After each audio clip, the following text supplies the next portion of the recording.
breaking this contain. As you can see, there's a spore crawler, so apparently that is why he built the Evo chamber strictly so he could build one spore crawler up here. Not sure exactly why that is, maybe to stop observers, but either way, also putting up some creep tumors here. This is going to slow down how quickly Gemini will be able to get this base. Even if he does manage to break this contain, he will not be able to take this base immediately because he'll have to take out all these spore crawlers, which are spreading creep right across that expansion there. So Gemini just going to continue to mass up units. He's got a warp prism coming in here as well, possibly going to be trying to transport a probe or even some units to do some harassment. Now, I will say from Gemini's perspective, there are a few different things that he could do to make this to break this contain a little bit easier, or even punish his opponent for doing this contain. And one of them is, yeah, he could actually load up units into this warp prism, take it over, do some harassment. As you can see, back at Wizard's base, he has nothing guarding his main right now, getting up a Hydra Den at his main, but nothing guarding it except for the Queen. Also the same at his natural. All of his forces in defense are right up here at the front of Gemini's base, so a drop could be very, very powerful, especially since there is not a huge amount of overlord spread. You can see he has pretty good vision over the middle of the map, but on the outskirts of the map where this warp prism is traveling, he does not have a whole lot of vision, although it appears that there is one overlord getting ready to travel over there. But it's going to be a little bit too late because this warp prism will be long gone already, and here it comes, trying to come in here, going to try to do some damage. There are two Hydralisks up and running, and this is exactly what Gemini really needs to do more of, and going to try to warp in some units here, doing that harassment at the with the drop on that far location back at his main base. And if he manages to take out the lair, he'd be in pretty good shape here. And as we can see, he's got that warp prism up, going to try to take down the Hydra Den here, and he will probably get it. Although, in all honesty, I think what he really needs to go for here is the drones, because the Hydralisks are not really the big threat here. He needs to take out the economy, because Gemini has been absolutely contained in his base this whole time. And as you can see, the time it took him to take down that Hydralisk Den allowed him to get a bunch of units back in his base. And he did manage to take out a pretty good amount of drones with the Zealots up at the top while he was dealing with the Immortals and Stalkers, but at the same time, if he would have gone straight for the mineral line in the first place, he might have actually been able to do a lot more damage to the economy.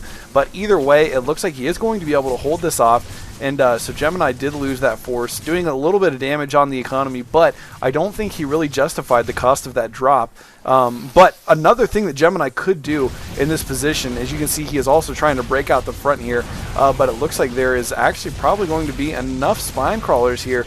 3 left still, and the Queen in the mix as well, and here comes some Zerglings too, so yes, Gemini is once again going to have to back off, so continuing to hold this contain.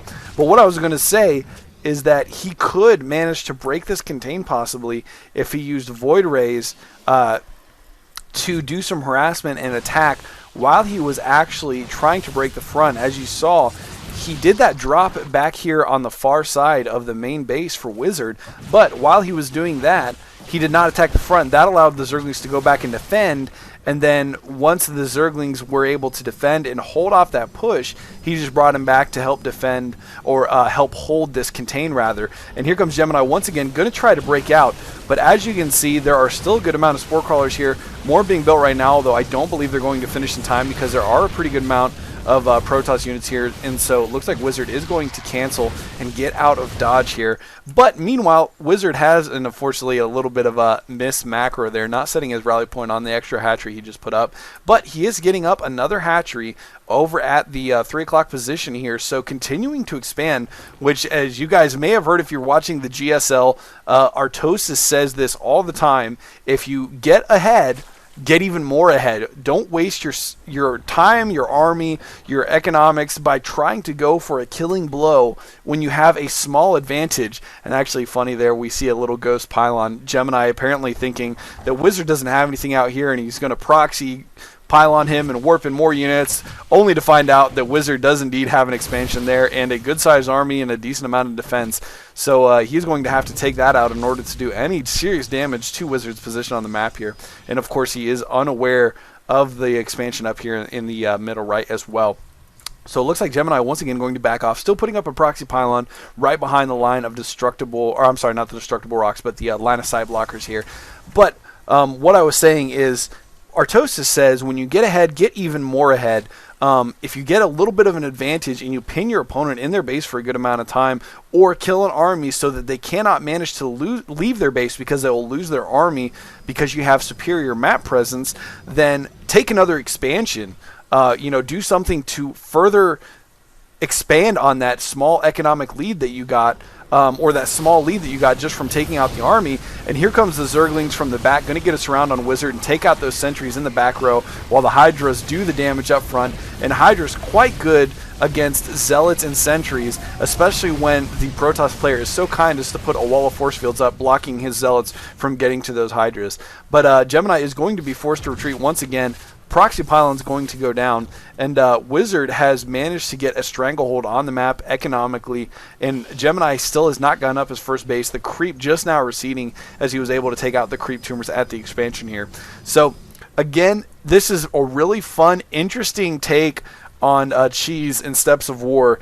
I don't know how effective it will be against pretty much every Protoss opponent, but as I said, this is something that you don't see happen a lot, so Protoss players may not be expecting it. Gemini obviously created that wall off right at the front of his ramp to prevent those Zerglings from getting in, because he knew his gateway wasn't going to be up in time, which then that of course forced him to keep his units in his base for a while, because he actually could not walk them out the front. He had one Zealot there and didn't want to walk it out because he knew there was a lot of Zerglings on the map, and he knew that if he walked that Zealot out from the ramp, from the defense of his cannons, he was going to lose it immediately.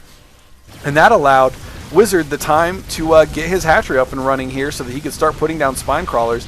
And Gemini is going to GG and manages to lose to this incredibly unique cheese that we see from Wizard. So anyways, thanks for watching this game, guys. I thought it was pretty interesting. A very, very cool take on Zerg pressure that I've never seen before. And like I said, I don't recommend this if you're trying to get genuinely better at StarCraft, but if you're looking for something interesting to do, it could be a fun cheese to play around with, and who knows, maybe you'll catch some people off guard. So anyways, thanks for watching, guys. GG. Oh, and also I forgot to mention that if you guys want to follow me on Twitter or you want to follow me on Facebook, I'm going to have those links on my main page, on the channel page, and also in the description for this video. So make sure to click on those. I'm going to be posting updates on those channels or on those social networking venues rather anytime I put new videos up, and then also just random news about GSL and stuff like that, because I follow the GSL every season. It's been awesome so far. Nesty is an absolute baller. We've had 2 Zerg champions. Yes, Zerg representing. So anyways, if you guys want to follow me on those as well, definitely check those out. Subscribe, like it on Facebook, whatever, and definitely show your support if you can. If you guys like the videos, comment, subscribe, and like. So thanks again for watching, guys.